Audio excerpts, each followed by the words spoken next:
Hey YouTube, JC here. Get my Bing. This is one I actually, believe it or not, looks brand new, but I found it used at, I forget the shop's name, but it's in Winchester. It's downtown, Old Town Winchester, where I met Uncle Willie and another buddy up there. And I had a good time.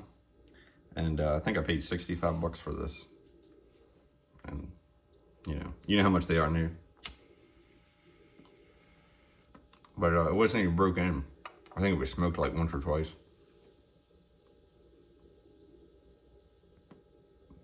But remarkably, I have not reviewed Stonehenge flake. I looked it up and I didn't see where I reviewed it.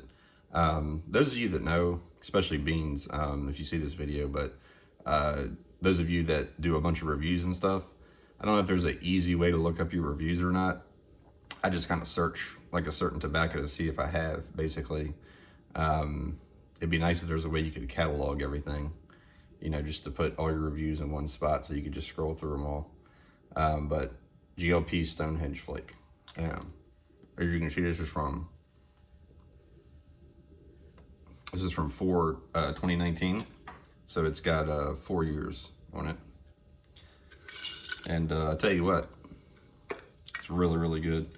They released it originally in 2001. Then I never got the original release. But they re-released it in 2017.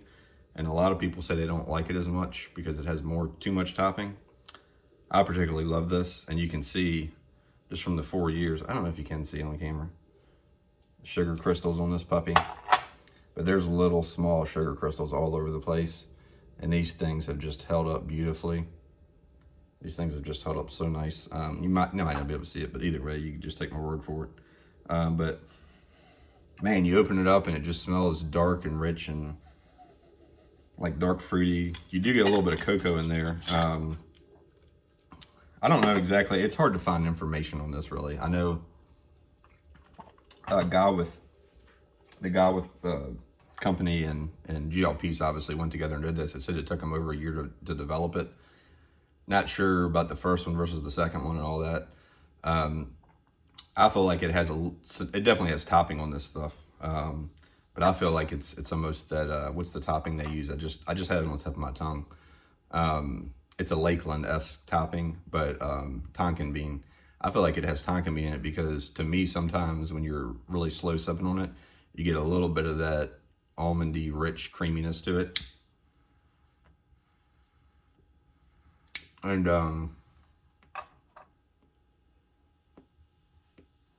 it's definitely got a dry, rich cocoa baking powder to it. It's not like a sweeter chocolate or anything like that, but it's definitely a drier cocoa powder type of esque, which I think sometimes you get from the Tonkin bean as well. But yeah, it's I would say, as far as, sorry about that, I'm trying to get this thing lit. I've been smoking it for about 10 minutes, but I didn't let it dry like I should have. And I probably didn't rub it out as good. Usually, I don't know about you guys, but especially when I get aged flakes, I rub them out really, really, really good. This one I was just kind of in a hurry to do up real quick, so I just loaded it and packed it in here. Man, I'll tell you what though.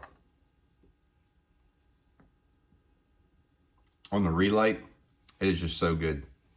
It is just so good, man. You just get that hit of flavor. And it's nice. It's just really nice and rich. It's got a nice dark fruit to it.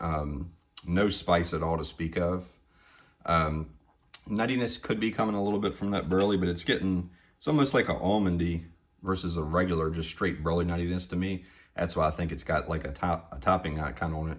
But you know what's really weird about that? And a lot of the Galwith ones are the same way.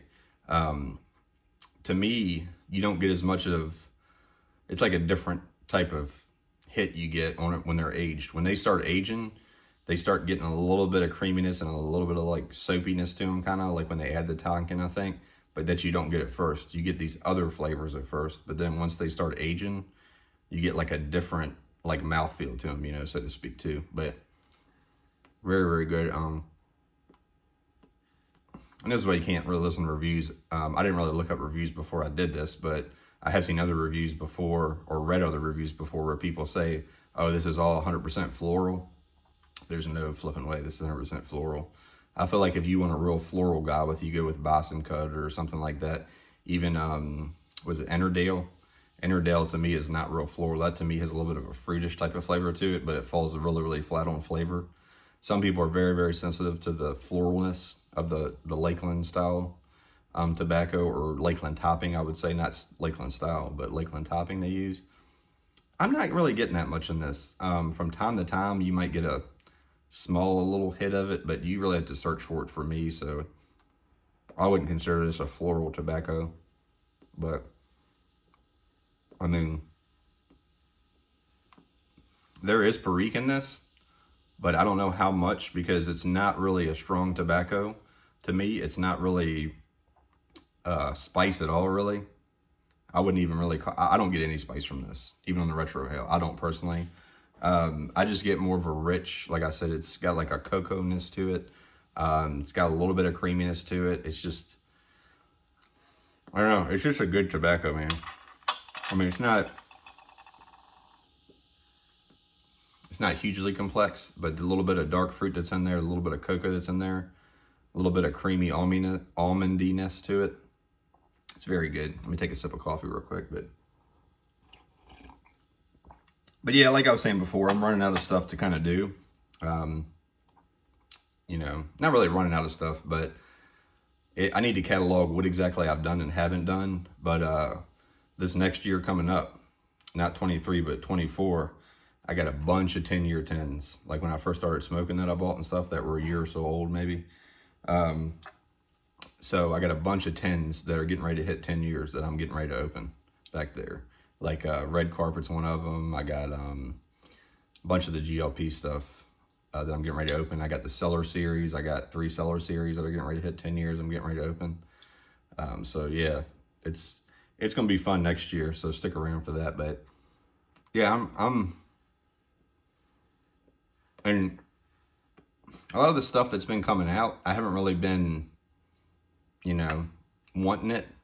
I'm not going to just buy something just to review it for no reason, even though I think I'm not going to like it. This was the last one I bought that I really liked. That was about a month and a half ago, something like that. 5/22, so it was a couple months ago. So yeah, it's just, I'm just kind of reviewing older tobaccos at this point, which isn't necessarily a bad thing, because there's a lot of stuff that's been out for a long time that's really, really good. And I know I haven't done all the Galwith stuff either. Sam and Galwith and Hogarth, so I need to do more of those probably. I can probably do those, but yeah, I'll just have to, you know, if something comes out that I like, I'm gonna get a couple tens of it. But I don't know, man. I'm just at the point now where there's just so many tobaccos that I really, really love. Like a lot of the new stuff kind of falls flat to me, and it's just okay. But you know, I'm just, I've been there for the past couple of years. I'm just at the point where I'm kind of collecting stuff that I really, really love. And I've already kind of done that. I don't know if I need to add really to it right now, but got a lot of good stuff to age. And this, to me, it's so much better once it starts aging than it is fresh. I've already stocked up on this where I got plenty of it that I can age. But yeah, this might be my favorite blend by GLPs. If it isn't, it's damn close. It's up there. It's definitely, you know, probably top 2. So I can't sit here and think of all his blends right now and which one I would put over this. So this might be my favorite blend by GLPs. And if you don't have it, this is a stock up one. I've got probably 5 tins of this. Excuse me, at least 4. I don't know how many. I'd have to go back and count them, but at least 4 or 5 tins of this sitting on the shelf back there for future aging and opening. Because to me, you know, I like it so much. And when I say aged, I mean 5 years is a real good point for me to smoke vapors, especially the C and D stuff. From what I understand, between 5 and 10 is like a perfect window. When you start going over 10, 12 years, it has to be a really, really good tobacco, in my opinion, for it to do well.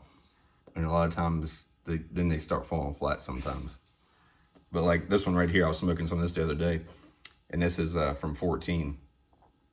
And this stuff, it's 9 years old, and you can just see through. I don't know if you can see through the jar, but it's just got, it's just pretty much white at this point with all the sugar crystals on it. But anyways, it's been 10 minutes. I'm gonna get off here, just rambling at this point. So let me know if you've had Stonehenge and if you like it.